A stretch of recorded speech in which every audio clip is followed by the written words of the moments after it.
In February 2019, Corrymeela hosted two activists from the US Civil Rights Movement, Dr. Patton and Dr. Sybil Hampton.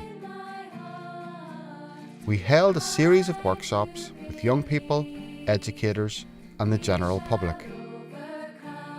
We wanted to know what we can learn from their stories that can help us build a more peaceful and democratic society in Northern Ireland.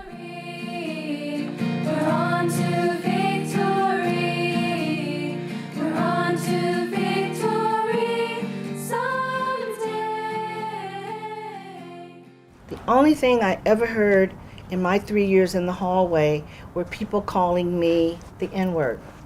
I must have heard it a million times. But what was most striking is that when I graduated 3 years later, I was in the same homeroom the entire time. No one in my homeroom looked at me or ever spoke to me. So that I literally had the experience of being in a school in which the way in which I learned that I didn't belong is that people treated me as if I did not matter. And what kept me moving every day, I went to school every day, I never missed, I did very well in school, was that my going to the school, my goal was to get a good education. If you are clear about your purpose, young people, if you know why you're there, you can do what you need to do. Nashville was like apartheid in South Africa. Anything that you can think of, it was segregated. If I went downtown to shop, I couldn't sit at a lunch counter and eat.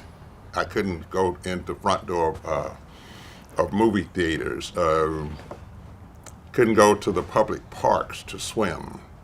It wasn't that long ago that it did happen, and it was very inspirational to know that you could make something happen without the violence that you thought you needed.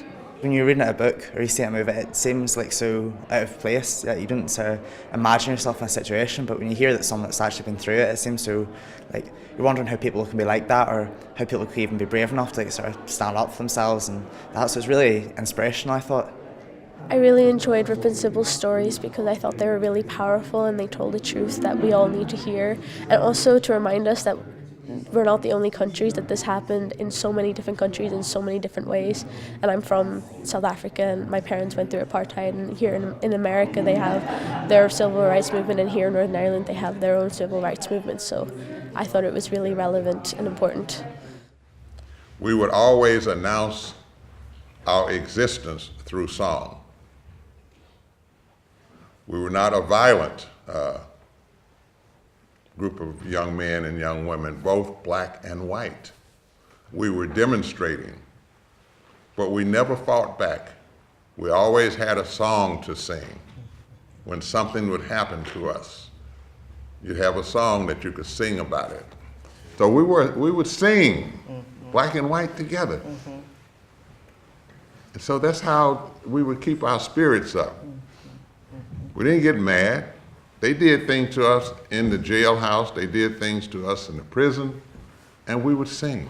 I did not become angry, I did not become hateful, because it was so clear to me that the most important testimony that I could make in the world was to be successful. And my parents said, doing well under difficult circumstances is the best revenge. And that to forgive is very important, because if you're not able to forgive, then you keep the ugly things inside of you. There was a clear goal, and it was something for more than me. It was something to make the world I lived in better, and it was also the realization of something that people who were slaves, who were in my family who were slaves, it was the promise for me to keep to those who did not have the same opportunities that I had, that I could realize the promises of democracy as those before me had never been able to realize. If there was one takeaway today, it probably would be the power of song and the power of community and the power of a common belief and a common goal, where people can withstand insult and injury and remain calm and not strike back and thereby win a victory. But they're doing that because they believe in something greater than themselves, and they're doing it with others, and they're doing it with a common language, and they're doing it with a common vision.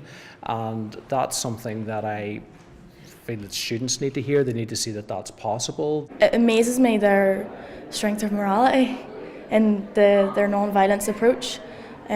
Just in general, they were so, for the amount of discrimination and injustice that was occurring around them and had been since they were children, and their parents, and just the whole history behind them, for them to be able to stand and say no, I'm taking a different approach, I think it's amazing. For being a black minority, it shows that other people has went through some of the stuff that I have or my parents have as well, so it was really powerful. It's so very rare that we get the opportunity to engage in proper living history, and today was a classic example of engaging with people who were really there and could really give a first-person point of view. We shall overcome. We shall